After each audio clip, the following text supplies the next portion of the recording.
Nueva Ecija District ng Area 1 sa panguna po ni Pastor Enrico Meneses ay nakiisa sa pagdiriwang na ika-150 taong anibersaryo ng Seventh-day Adventist Church.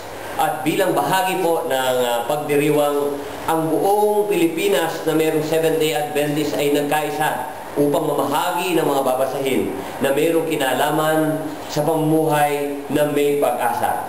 Ating puntunghaya ng mga kaganapan dito sa South Nueva Ecija District.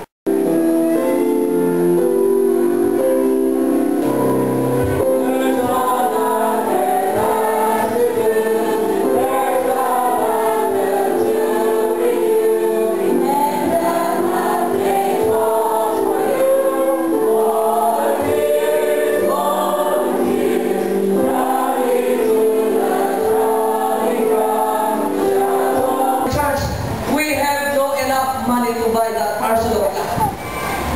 So, ang ginawa nito, wealthy agent na ito, ang sabi niya, as a result, the church members, ang sabi, he made a large donation.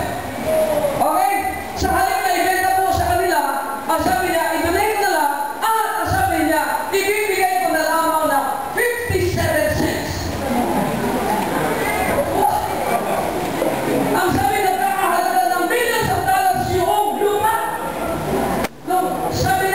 ng members, wala kaming may bibili dyan. Ang sabi niya, sige, dahil narinig niya yung story na yung bata, sinip niya yung 57 cents para makapagtayo ng kapilyang malaki. Ang sabi nito, sinimula ng programa sa umaga bilang pagtatalaga sa mga babasahin at sa bawat isa ng kanilang mga sarili bilang mga voluntaryong manggagawa ng Panginoon.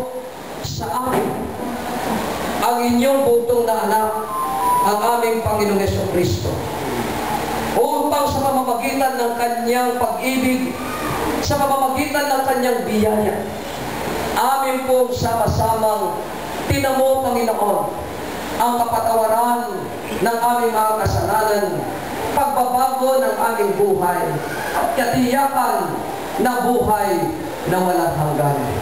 O dakilang Diyos, salamat po ng marami sa natatanging pagtatawag po ninyo sa bawat isa sa amin. Ang aking po pakiusap at dalangin ng Diyos, naway patuloy po ninyong samahan ang inyong iglesia, ang bawat isa sa amin. Alam po ninyo, Panginoon, kung ano ang aming pinagdadaanan, aming naging karanasan sa nakaraan, at aming nararanasan sa kasalukuyan. Na maabutan natin ang babating ito ay magbibigay ng impact sa kanila. Mga minamahal ng mga kapatid, tandaan po natin sa paglabas natin mamaya, maging pagpapala kayo at magkaroon ng kahulugan ang iyong buhay o ang ating buhay mamaya hanggang sa mabasa nila ang mga aklat nito. Inyo po itong hayaan ng ating pagkikipanayam sa ating buting pastor at ang ilan sa ating mga kapatiran kung ano ang kanilang mga saloobin o ang kanilang pananaw na may kinalaman sa gawain ito. Ang distrito po ng South Nueva Ecija District ay nakikiisa sa pagdiriwang ng 150th anniversary ng Seventh-day Adventist Church. Maligayang pagbati po sa lahat ng ating mga kapatiran sa buong sanlibutan. Viva Seventh-day Adventist Church! Ang buong sanlibutan po, naninigawa kami na dito sa Gapan, dito sa Nueva Ecija, ay isang sagawa rin namin itong pambuong gawain na ito. Kaya nakatitiyak kami na malapit ang dumating ang Panginoon yan. Amen. Oo, na ito. Amen? Amen. Ito isang malaking karapatan natin na itong mga tao ay mapahatdan natin sila ng isang magandang kabalita na napapanahon na malaman ng mga tao ngayon lahat na yung katotohanan na malapit ng pumarito ang ating mahal na Panginoon. Amen. At ito, ating ginagawa. Inspirasyon ito sa mga taong bayan para magkaroon sila ng Word of God. Ano sa palagay mo magiging impact sa mga tao? Ang impact nito sa mga tao, makikita na kung gaano ka totoo ang mga sabadista sa kanilang panampalataya. Nagpapakita rin kaya ng unity ito? Para Yes, sa totoo yan. Talagang makikita na kung paano nagkakaisa yung mga sabadista sa mga panahon ngayon. Okay, salamat Brother Albert. gawain ito? Sa ikatatapos ng gawain. Oo, sama-sama. Okay, thank you. Great Commission. At ito ay pinagagala ko. Nakilala tayo sa buong sanlibutan na tayo nagkakaisa sa pagbabahagi ng salita ng Diyos.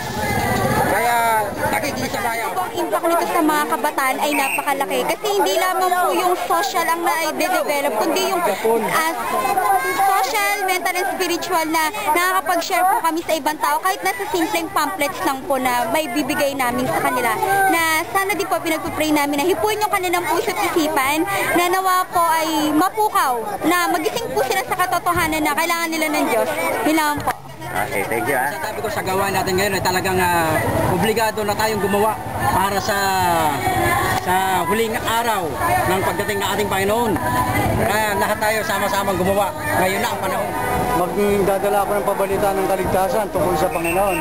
Kaya tayo na. Live with hope, with faith ba? Okay ba?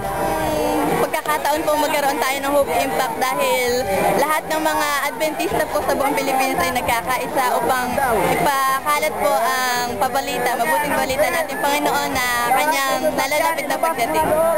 Ay hindi bago. Ito ay pinasimula ng ating Panginoong Jesucristo nung nandito siya sa lupa. At hindi niya natapos at tatapusin hanggang sa kahuli-huliang generasyon na tayo ang nakatuon ngayon sa panahong ito upang matapos ang ating pabalita ng kaligtasan. Dapat ang lahat ay kumilos.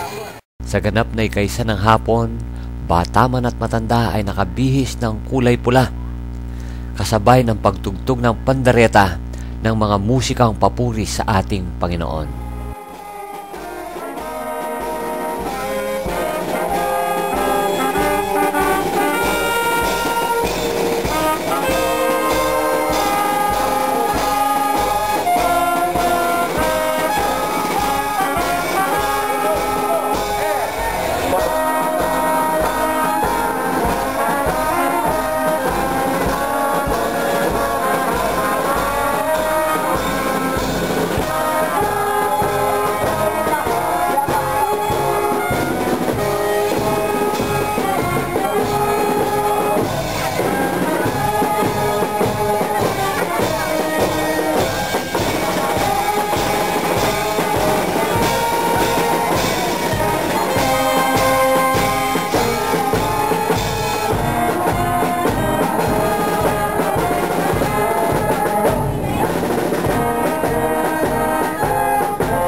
Kasama din lumakad ang mga pandareta ng mga namamahagi ng mga aklat sa barangay Sinipit.